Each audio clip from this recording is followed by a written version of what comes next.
श्लोक नंबर 39 से 42 तक श्लोकों पर प्रश्न है और बेसिक कोर्स में भगवान सर्वव्यापी नहीं है, इसके प्रूफ हम समझ रहे थे। उसमें से आत्मा सो परमात्मा नहीं है, इस संदर्भ में प्रश्न है।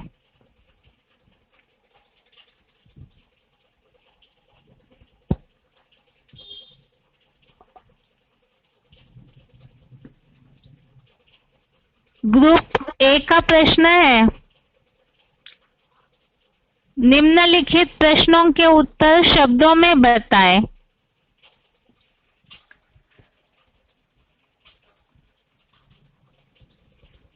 पहला प्रश्न है, योग भ्रष्ट व्यक्ति किस लोक में सीधा नहीं जाता है?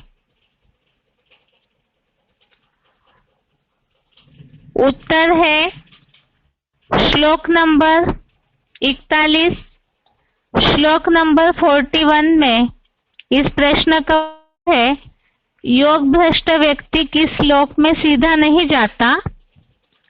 उत्तर है पापात्माओं के नारकीय लोक में सीधा नहीं जाता है। अर्थात जिनका पुरुषार्थ खंडित हो जाता है या ऐसे जो योग भ्रष्ट व्यक्ति शरीर छोड़ देते हैं, तो उनके लिए बताया कि ऐसी आत्माएं सीधा नारकीय लोक में नहीं जाते। दूसरा प्रश्न है, योगी किस किस लोक में विनाश नहीं होता है? योगी का किस किस लोक में विनाश नहीं होता है? उत्तर इसका है श्लोक नंबर 40, श्लोक नंबर 40 में इसका उत्तर है, योगी का किस किस लोक में विनाश नहीं होता। एक तो नारकीय पृथ्वी लोक और दूसरा देवलोकीय परलोक में भी। नारकीय पृथ्वी लोक में और देवलोकीय परलोक में भी योगी का सर्वथा विनाश नहीं होता है।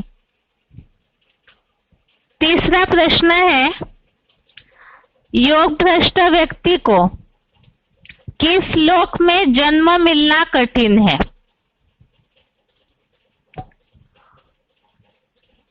उत्तर है श्लोक नंबर 42, श्लोक नंबर 42 में इसका उत्तर है, योग भ्रष्ट व्यक्ति को पुरुषोत्तम संगम में तीव्रतर पुरुषार्थियों के लोक में जन्म मिलना अधिक कठिन है। पुरुषोत्तम संगम में तीव्रतर पुरुषार्थियों के लोक में। चौथा प्रश्न है, भगवान पिता है, इसे सिद्ध करने वाले श्लोक का उल्लेख बताएं। बेसिक कोर्स से संबंधित प्रश्न है।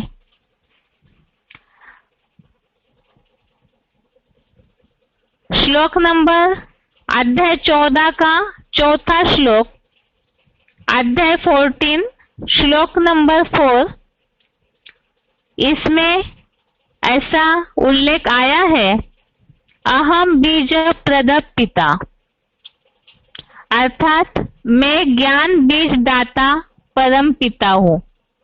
भगवान पिता है, इसका उल्लेख अध्याय 14 के चौथे श्लोक में अहम बीज प्रदप पिता, अर्थात मैं ज्ञान बीज दाता परम पिता हूँ।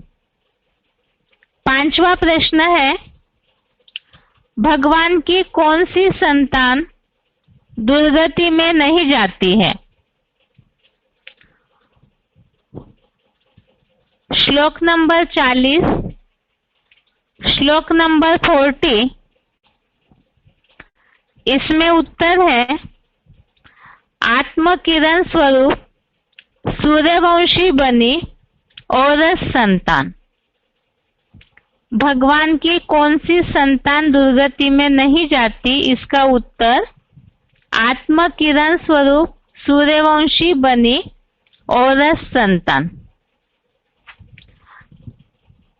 आगे का प्रश्न है ग्रुप बी का,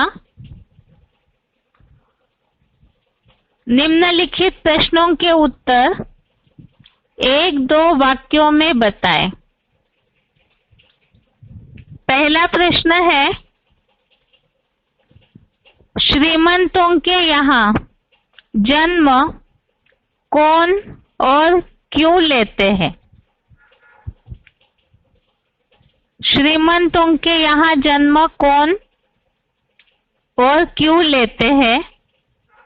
उत्तर है श्लोक नंबर 41, श्लोक नंबर 41 में। इसका उत्तर है,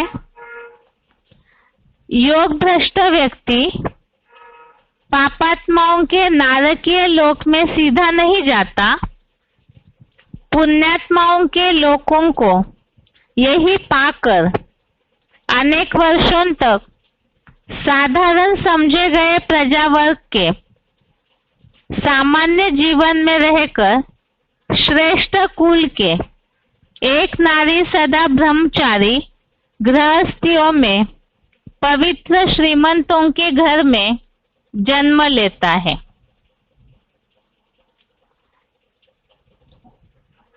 श्रीमंतों के यहाँ जन्म कौन और क्यों लेते हैं? इसके पहले श्लोकों में जो उल्लेख है कि योग भ्रष्ट होने पर भी ऐसी आत्माओं की दुर्गति नहीं होती है, तो इसी बात के लिए इसका उत्तर और बताया कि ऐसी आत्माएं जो है योग भ्रष्ट, वो पुण्यात्माओं के लोकों को पाकर पवित्र श्रीमंतों के घर में जन्म लेता है। और क्यों लेते हैं? क्योंकि ऐसी आत्माएं उनकी दुर्गति नहीं होती है, तो पापात्माओं के नरक में सीधा न जाकर के वो पहले साधारण प्रजा वर्ग में ही जन्म लेकर अपना जीवन व्यतीत करते हैं। दूसरा प्रश्न है, एक बार ब्राह्मण बनने के बाद उनकी दुर्गति नहीं होती है, इसे लागू होने वाले श्लोक का अर्थ बताएं। एक बार ब्राह्मण बनने के बाद उनकी दुर्गति नहीं होती है, इसे लागू होने वाले श्लोक का अर्थ बताएं। श्लोक नंबर 40, श्लोक नंबर 40 में इसका उत्तर है, हे पृथ्वीपति, उस योगी का न इस नारकीय पृथ्वी लोक में या देवलोकीय परलोक में भी सर्वथा विनाश नहीं होता, क्योंकि हे तात, कोई भी ज्ञान सूर्य विवस्वत की कल्याणकारी आत्मस्वरूप सूर्यवंशी बनी और संतान दुर्गति में नहीं जाती है। तो यहाँ ब्राह्मण बनने के बाद दुर्गति नहीं होती, इसका उल्लेख श्लोक नंबर 40 में आया है कि ऐसी आत्माएं जो है न नारकीय पृथ्वी लोक में न परलोक में भी उनका विनाश होता है और ऐसों की दुर्गति भी नहीं होती, क्योंकि वो सूर्यवंशी अर्थात ज्ञान सूर्य की संतान बने हैं। अगला प्रश्न है तीसरा, अध्याय 6 का 41वां श्लोक में अध्याय 6 का श्लोक नंबर 41 में उल्लेखित श्रीमंतों के घर में, इसका अर्थ शिव बाबा के व्याख्या के आधार से बताएं। 40वें श्लोक नंबर 41वें, श्लोक नंबर 41 में जो उल्लेख आया हुआ है श्रीमताम गे है, अर्थात श्रीमंतों के घर में जन्म होता है। तो इसका अर्थ समझने के लिए श्लोक में हमने कुछ VCDs के पॉइंट सुने थे, उसमें से प्रश्न लिया हुआ है श्रीमंतों के घर में। इसका अर्थ वार्तालाप नंबर 1737 डिस्कशन नंबर 1737 इसमें आया था। श्री अर्थात श्रेष्ठ, मंत अर्थात मान्यता, जिनकी समाज में मान्यता हो ऐसे घर में। तो इसमें और भी ऐसा उल्लेख आया था जिनकी समाज में मान्यता हो, अर्थात जो धार्मिक है, जैसे पवित्र श्रीमंतों के घर में जन्म लेते हैं, अर्थात ऐसे धार्मिक परिवारों में, सदाचारी परिवारों में जन्म होता है। आगे अगला प्रश्न है, चौथा प्रश्न है, अर्जुन अपने संशय के बारे में भगवान से क्या कहता है? इसका उत्तर श्लोक नंबर 39, श्लोक नंबर 39 में संशयों के बारे में अर्जुन ने भगवान से जो बात का उल्लेख किया है उसका उत्तर है, हे आकर्षण मूर्त, मेरे इस संदेह को जो दोबारा न उठे ऐसे पूरी तरह जड़ सहित नष्ट करने में समर्थ हो, क्योंकि ऊंचे से ऊंचे आप भगवंत जैसा इस संशय का साक्षात नाश करता आपके सिवा दूसरा संसार भर में कोई अखूट ज्ञान भंडारी नहीं मिल सकता। श्लोक नंबर 39 में अर्जुन ने संशय के बारे में ये बात भगवान से कही है कि एक भगवान ही है जो संशय को पूरा जड़ सहित पूरी तरह से नष्ट करने में समर्थ है। भगवान के अलावा संशयों का निवारण करने वाला दूसरा और कोई भी इस संसार में नहीं मिल सकता, क्योंकि एक भगवान ही है जो ज्ञान के अखूट भंडारी है। श्लोक नंबर 39 संबंधित जो पॉइंट्स हमने सुने थे उसमें इस बात का उल्लेख आया था कि भगवान ही एक है जो सागर की स्याही बनाई, जंगल के कलम बनाए, तो भी वो उनका ज्ञान खूटता नहीं है, अखूट ज्ञान है। इसलिए भगवान ही सारे संशयों का निवारण कर सकते हैं। अगला 5वां प्रश्न है, योग भ्रष्ट व्यक्ति का श्रीमंतों के अलावा अन्य कहाँ जन्म हो सकता है?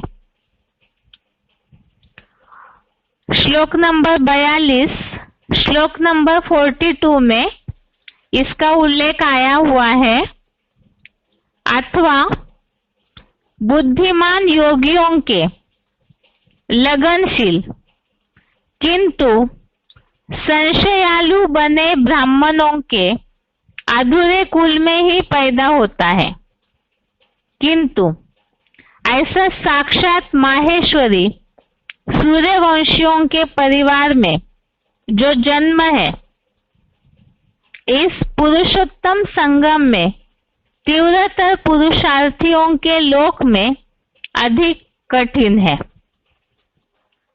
अगला प्रश्न है,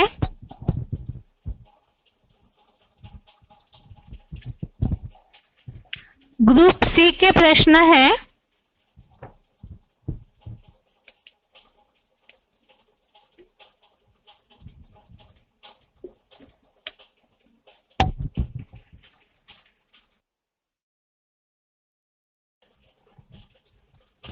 निम्नलिखित हिंदी शब्दों के श्लोक में आए हुए संस्कृत शब्द बताएं।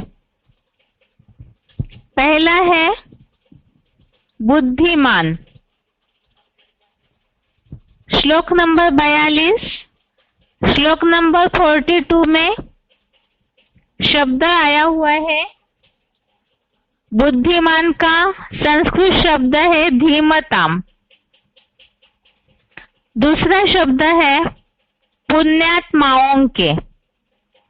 श्लोक नंबर 41, श्लोक नंबर 41 पुण्यात्माओं के, इसका संस्कृत शब्द है पुण्यकृताम।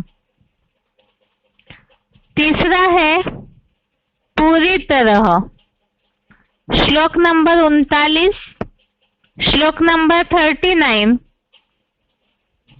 पूरी तरह के लिए श्लोक में संस्कृत शब्द आया है अशेषतः। चौथा शब्द है कल्याणकारी। श्लोक नंबर 40, श्लोक नंबर 40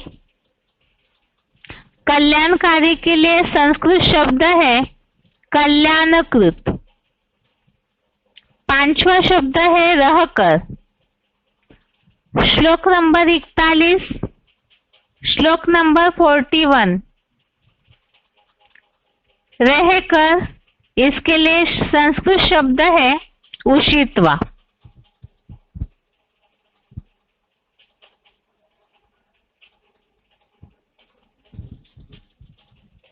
अगला प्रश्न है ग्रुप डी का।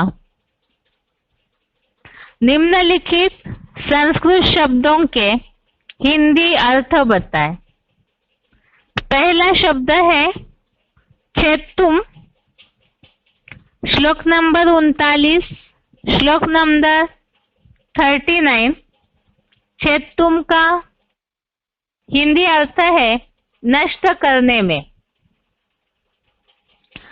दूसरा शब्द है अमूत्र। श्लोक नंबर 40, श्लोक नंबर 40 में अमूत्र, इसके लिए हिंदी अर्थ है परलोक। तीसरा है शुचि नाम। श्लोक नंबर 41, श्लोक नंबर 41 शुचि नाम, इसके लिए हिंदी अर्थ है पवित्र। चौथा है दुर्लभतरम। श्लोक नंबर 42, श्लोक नंबर 42 दुर्लभतरम, इसके लिए हिंदी अर्थ है अधिक कठिन है। पांचवा शब्द है समाहा। श्लोक नंबर 41, श्लोक नंबर 41 समाहा, इसके लिए हिंदी अर्थ है वर्षों तक। अगला प्रश्न है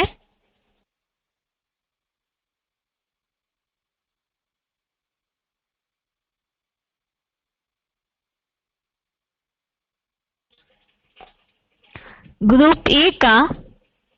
निम्नलिखित महावाक्यों के लिए लागू होने वाले उचित श्लोक बताएं।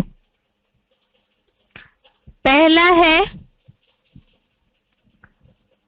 बाप कहते हैं तरीके से अगर ज्ञान में चलते हैं तो सब प्रश्नों का समाधान मिल सकता है, और देते हैं बाप तो ज्ञान सागर है। वीसीडी में आया हुआ उल्लेख है, वीसीडी नंबर 770, वीसीडी नंबर 770। एक बार प्रश्न फिर से, बाप कहते हैं तरीके से अगर ज्ञान में चलते हैं तो सब प्रश्नों का समाधान मिल सकता है, और देते हैं बाप तो ज्ञान सागर है। तो यहाँ प्रश्नों का समाधान मिलने की बात, अर्थात संशयों को क्लियर करने की बात का उल्लेख है।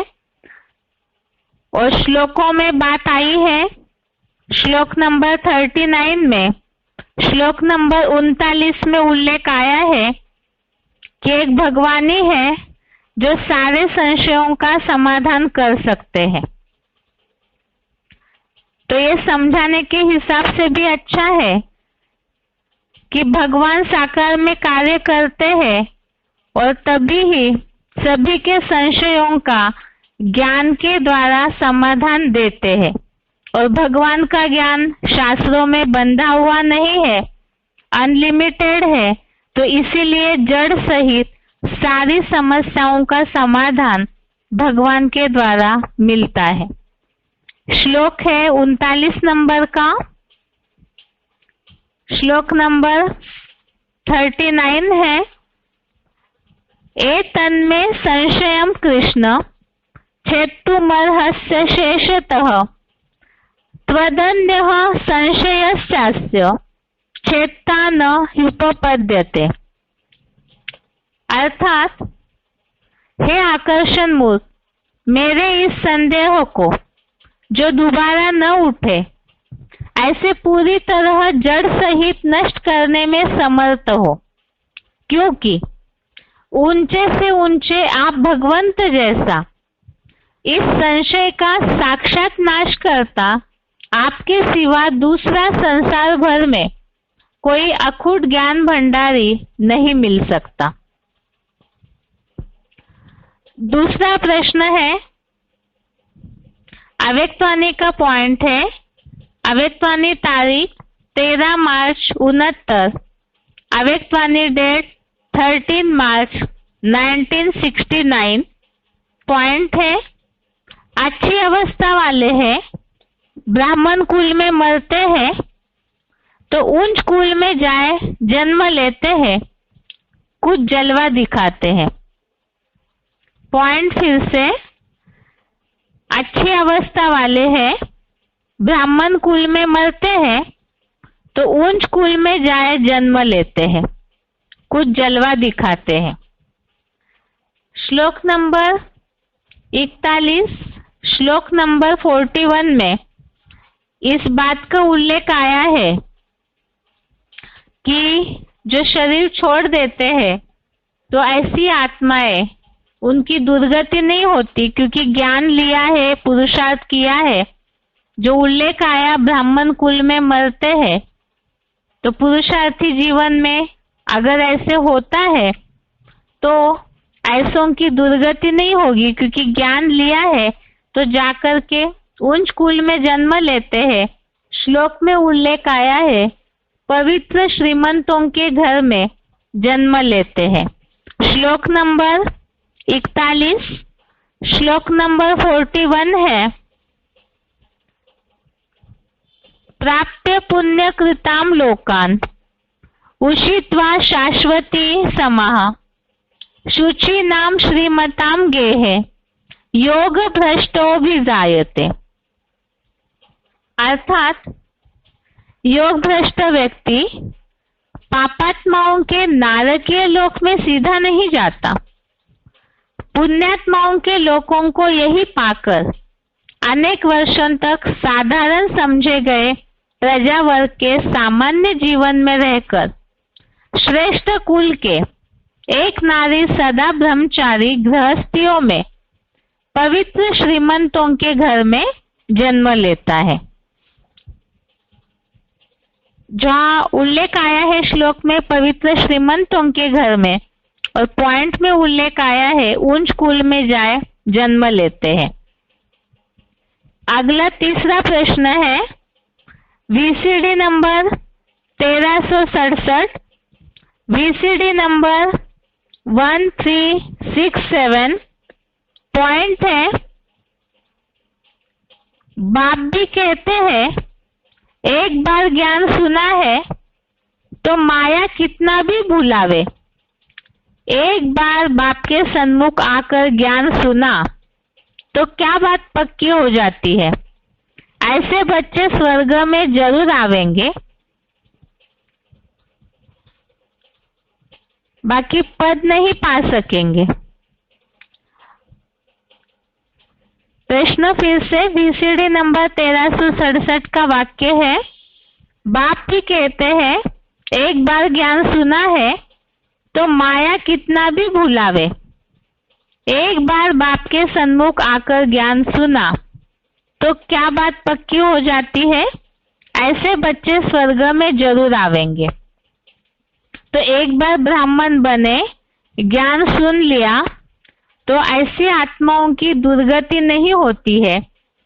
जो श्लोक में उल्लेख आया है, नारकीय पृथ्वीलोक या परलोक में भी ऐसों का विनाश नहीं होता है, तो स्वर्ग में तो जरूर आएंगे। ये उल्लेख है श्लोक नंबर 40 में, श्लोक नंबर 40 में कि ज्ञान लिया, ब्राह्मण बन गए, ज्ञान सूर्य की संतान बन गए, तो ऐसी जो संतान है उनकी दुर्गति नहीं हो सकती है।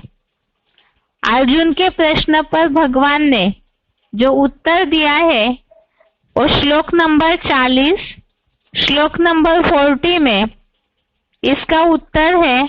इसके पहले जो अर्जुन श्लोकों में प्रश्न पूछ रहे हैं, योग भ्रष्ट हो जाते हैं, पुरुषार्थ छोड़ देते हैं, ऐसी आत्माएं नष्ट तो नहीं होती है कहीं, क्या गति हो जाती है? तो उसका उत्तर भगवान ने दिया श्लोक नंबर 40 में। श्री भगवान उवाच पार्थ नैवेह नामुत्र विनाशस्तस्य विद्यते नहि कल्याण कृत कश्चित दुर्गतिम तात गच्छति। अर्थात हे पृथ्वीपति, उस योगी का न इस नारकीय पृथ्वीलोक में या देवलोकीय परलोक में भी सर्वथा विनाश नहीं होता, क्योंकि हे तात, कोई भी ज्ञान सूर्य विवस्वत की कल्याणकारी आत्म किरण स्वरूप सूर्यवंशी बनी औरस संतान दुर्गति में नहीं जाती।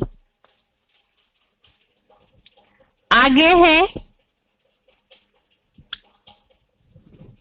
बेसिक कोर्स संबंधित प्रश्न है। संक्षेप में उत्तर बताने के लिए पहला प्रश्न है, यदि आत्मा सो परमात्मा है तो फिर भगवान का पिता का संबंध कैसे सिद्ध होगा? इसे लागू होने वाले उचित श्लोक बताएं। बेसिक कोर्स में टॉपिक चल रहा था भगवान सर्वव्यापी नहीं है। इस बात को समझने के लिए एक जो प्रचलित मान्यता है, आत्मा सो परमात्मा है, अर्थात सभी आत्माएं ही परमात्मा का स्वरूप है, ऐसे समझते हैं। लेकिन ये मान्यता किस तरह से गलत है, इसे समझने के लिए ही हमने इस टॉपिक को समझा था। यदि सारी आत्माएं ही परमात्मा का स्वरूप है, तो फिर जो कहा जाता है, एक तरफ कहते हैं परमात्मा भगवान हमारे परम पिता है, और दूसरी तरफ कहते हैं आत्मा सो परमात्मा। अब यदि आत्मा ही परमात्मा है तो कौन बाप है और कौन संतान है? क्योंकि अगर सभी की आत्मा ही परमात्मा का स्वरूप है, आत्मा सो परमात्मा है, तो बाप और संतान का भेद कैसे करेंगे? क्योंकि इसके लिए तो दो व्यक्तित्व चाहिए, और स्वयं ही आत्मा ही परमात्मा है, तो स्वयं ही स्वयं के बाप कैसे हो सकते हैं? और इसे समझने के लिए ही भगवत गीता में तो भगवान ने कहा है कि वो भगवान जो है वो परम पिता है, सभी के पिता है। इसे समझने के लिए 14वें अध्याय का 4थे श्लोक में उल्लेख है। अध्याय 14 का श्लोक नंबर 4, अहम बीज प्रद पिता, अर्थात मैं ज्ञान बीज दाता परम पिता हूँ। अर्थात भगवान ज्ञान का बीजारोपण करके आत्माओं को जन्म देते हैं। लेकिन इसमें भी हमने समझा था कि आत्माएं जो है वो रची नहीं जाती है। आत्मा तो अजर अमर अविनाशी है, बनी बनाई है, सनातन शाश्वत है, नित्य है, उनकी रचना का तो कोई सवाल ही पैदा नहीं होता, क्योंकि आत्मा अनादि है। तो फिर भगवान आत्माओं के पिता कैसे होते हैं? तो इसके लिए ही वास्तव में आत्माओं को उनके स्वरूप की पहचान दी जाती है। आत्माएं देहभान में आकर अपनी पहचान भूल करके जो दुर्गति हुई है, पूरी सुसुप्त अवस्था में जा चुकी आत्माएं, तो आत्माओं को उनकी पहचान देते हैं। और वो पहचान जो है, जो समझ दी जाती है, वो समझ ही वास्तव में ज्ञान है। और ऐसे ज्ञान का बीज परम पिता बोते हैं। तो इसके लिए बोला ज्ञान बीज दाता परम पिता है। और वो ज्ञान का बीज डालते भी कैसे है? तो उसके लिए ही 14वें अध्याय का 3रा श्लोक, अध्याय 14 का श्लोक नंबर 3 में उल्लेख आया है, मम योनि महद ब्रह्म तस्मिन् गर्भम दधाम्यहम्।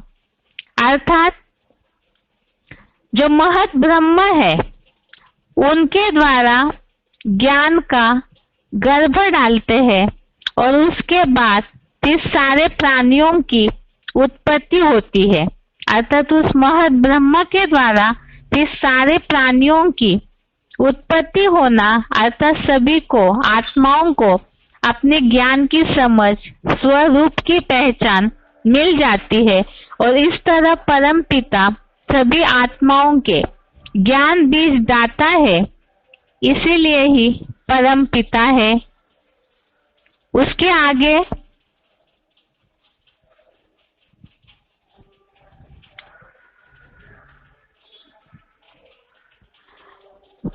इस संबंधित और एक टॉपिक हमने समझा था कि भगवान केवल पिता ही नहीं है, बल्कि भक्ति मार्ग में तो भगवान से आत्माओं के सारे ही संबंध का गायन है।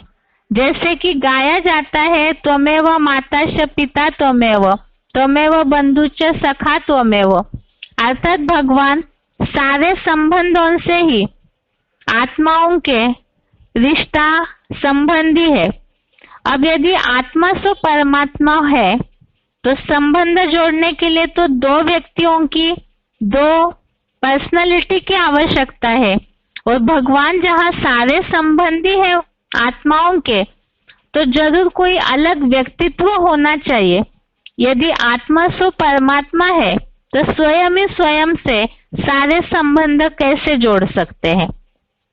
और भगवान सारे संबंधों से ही आत्माओं के साथ संबंधी है। इसका भक्ति मार्ग में जिस तरह उल्लेख है, त्वमेव माताश्च पिताश्च के रूप में, त्वमेव बंधु सखा त्वमेव, ऐसे सारे संबंध जो गाए जाते हैं, इसका उल्लेख ही भगवत गीता में भी आया हुआ है कि भगवान सब अनेक संबंधों से आत्माओं के संबंधी है। जिसके लिए 9वें अध्याय का 17वां श्लोक, अध्याय 9 का श्लोक नंबर 17 में उल्लेख है कि वो इस जगत के जगत पिता, माता, विधाता, बापों का बाप, बाबा है। और ऐसा जानने योग्य पवित्र ओमकार भी है। तो इसीलिए यहाँ जैसे संबंधों का उल्लेख आया, पिता, माता, विधाता, बापों का बाप अर्थात बाबा है। इसी तरह 9वें अध्याय के 18वें श्लोक में, अध्याय 9 के श्लोक नंबर 18 में उल्लेख आया है, गति पति अर्थात स्वामी है, आश्रय स्थान है, शरणागत वत्सल है, मित्र है, वो एक अविनाशी बीज है। तो यहाँ भी वैरायटी संबंधों की बातों का उल्लेख आया हुआ है। ऐसे 10वें अध्याय के 39वें श्लोक में, अध्याय 10 का श्लोक नंबर 39 में उल्लेख आया है कि सब प्राणी मात्र का वो बीज है। और सारे चराचर प्राणी जो बोला है, बीज भगवानी है और चराचर प्राणी एक भी चराचर प्राणी संसार में नहीं है जो मेरे मानवीय बीज से रहित हो। अर्थात जैसे बताया, ज्ञान बीज दाता परम पिता है भगवान, तो यहाँ सारे संबंधों का बीज भी भगवान है। इस हिसाब से भी आत्मा सो परमात्मा नहीं हो सकते, क्योंकि संबंध जोड़ने के लिए एक तो भगवान पिता के रूप में भी और वैरायटी संबंधों के रूप में भी जो गाये हुए हैं, और संबंध जोड़ने के लिए कोई व्यक्तित्व जरूर चाहिए, दो व्यक्तित्व चाहिए। इस रूप से भी ये सिद्ध होता है कि आत्मा सो परमात्मा नहीं है, बल्कि भगवान या परमात्मा कोई अलग व्यक्तित्व है। आगे दूसरा प्रश्न है, अगर आत्मा सो परमात्मा है तो भगवान को जानना चाहिए, ऐसा उल्लेख गीता में क्यों आया है, इसे स्पष्ट करें। तो यहाँ प्रश्न है, आत्मा सो परमात्मा है, यह सभी ने समझ लिया कि हमारी आत्मा ही भगवान का स्वरूप है। तो ये बात समझने से तो भगवान का स्वरूप जान लिया, लेकिन गीता में तो उल्लेख आया हुआ है कि भगवान को जानना चाहिए। यदि गीता इस बात को, जो मानवीय जीवन के परिवर्तन का शास्त्र है भगवत गीता, गीता में यदि ऐसा उल्लेख होता कि आत्मा ही परमात्मा का स्वरूप है, तो अलग से गीता में भगवान को जानने के लिए, पहचानने के लिए और पहचान कर जो प्राप्ति होती है उसका उल्लेख नहीं आता।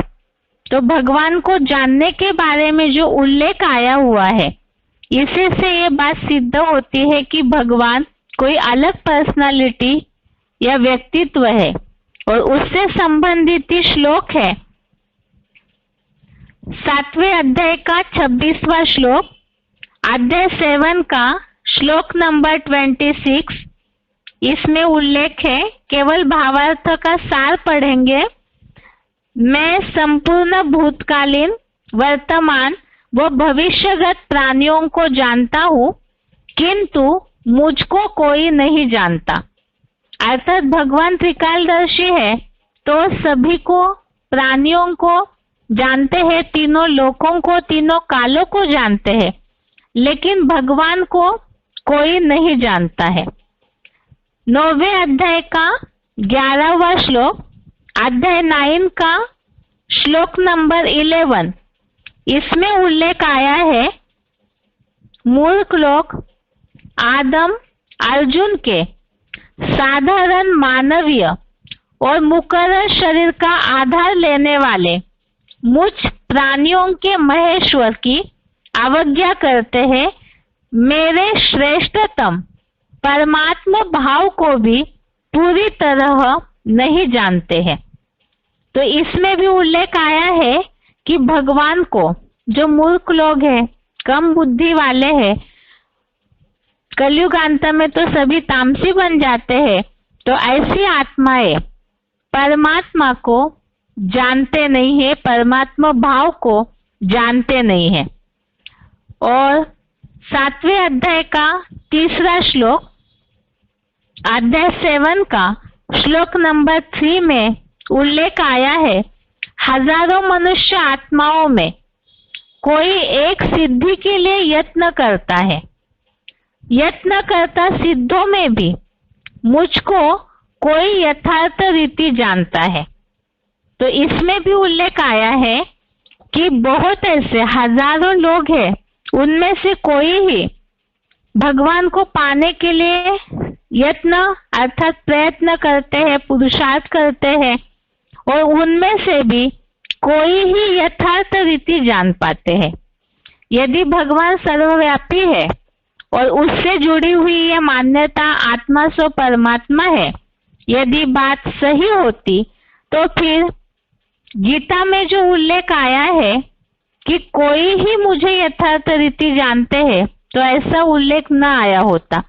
कोई ही जानते हैं अर्थात ही आत्मा से परमात्मा नहीं हो सकते, क्योंकि अगर ये मान्यता होती कि भगवान सर्वव्यापी है, सभी भगवान के स्वरूप है, तो सभी ने इस बात को जान लिया, भगवान के स्वरूप को पहचान लिया।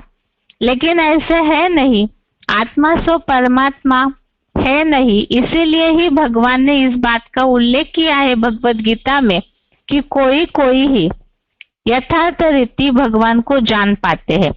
और ऐसे ही गीता में और भी श्लोक आए हैं भगवान को जानने और जानने के बाद उससे होने वाली परम प्राप्ति का उल्लेख के लिए 10वें अध्याय का 7वां श्लोक, अध्याय 10 का श्लोक नंबर 3, श्लोक नंबर 7, चौथे अध्याय का 9 और 35वां श्लोक, अध्याय 4 का श्लोक नंबर 9, श्लोक नंबर 35 और 7वें अध्याय का 3रा श्लोक, अध्याय 7 का श्लोक नंबर 30।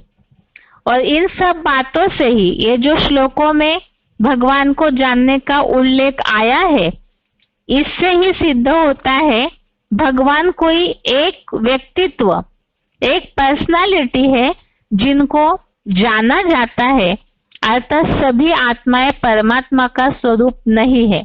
क्योंकि यहाँ मुझको जानना अर्थात एक व्यक्तित्व को, एक पर्सनालिटी को जानने की बात आई है। और ऐसे ही जो 9वें अध्याय के श्लोक में भी उल्लेख है कि जो साधारण तन में भगवान कार्य करते हैं उसको मूर्ख लोग पहचान नहीं पाते हैं। तो ऐसा कोई व्यक्तित्व है जिन्हें जानने की बात है। आगे का प्रश्न है प्रश्न 3, अगर आत्मा सो परमात्मा है तो भगवान को मुक्तिदाता या भगवान की शरण लेने के लिए गीता में क्यों बोला है? यह बात श्लोकों के आधार से सिद्ध करें।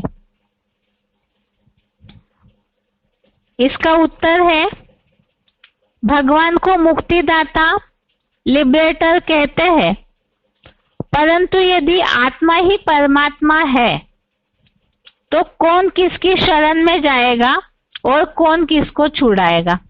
क्योंकि स्वयं ही भगवान का स्वरूप है यदि आत्मा है, तो मुक्ति की या शरण की बात कैसे आएगी? और दूसरी बात, एक ही व्यक्तित्व अर्थात आत्मा ही भगवान हुई तो कौन किसकी शरण में जाएगा? और दूसरी बात, गीता में ऐसे उल्लेख क्यों आया है कि भगवान की शरण लेने से ही पापों से या माया से मुक्त होकर परम शांति की प्राप्ति कर सकते हैं? इसमें खास बात, कलयुग के अंत में तो सारी आत्माएं बंधन में है, दुखी, अशांत है, जरा, जन्म, मरण, इस बंधन में फंसे हुए हैं, उसके कारण अशांत होते हैं, ये भी बात है। और दूसरी बात, जो गीता के 18वें अध्याय के 66वें श्लोक में, अध्याय 18 के श्लोक नंबर 66 में ये उल्लेख आया है, सभी धर्मों का पूरा त्याग कर मुझ एक की शरण में जा, मैं तुझे सब पापों से मुक्त कर दूंगा, तू शोक मत कर। तो यहाँ जो उल्लेख आया है कि सारे धर्मों का त्याग कर एक भगवान की शरण में जाने से ही पापों से मुक्ति हो जाती है, तो जरूर आत्माएं जो देखने में आता है कि दुखी, अशांत है, तभी भगवान ने मुक्ति का रास्ता बताया है। यदि आत्माएं ही भगवान का स्वरूप है तो मुक्ति की बात ही नहीं आती।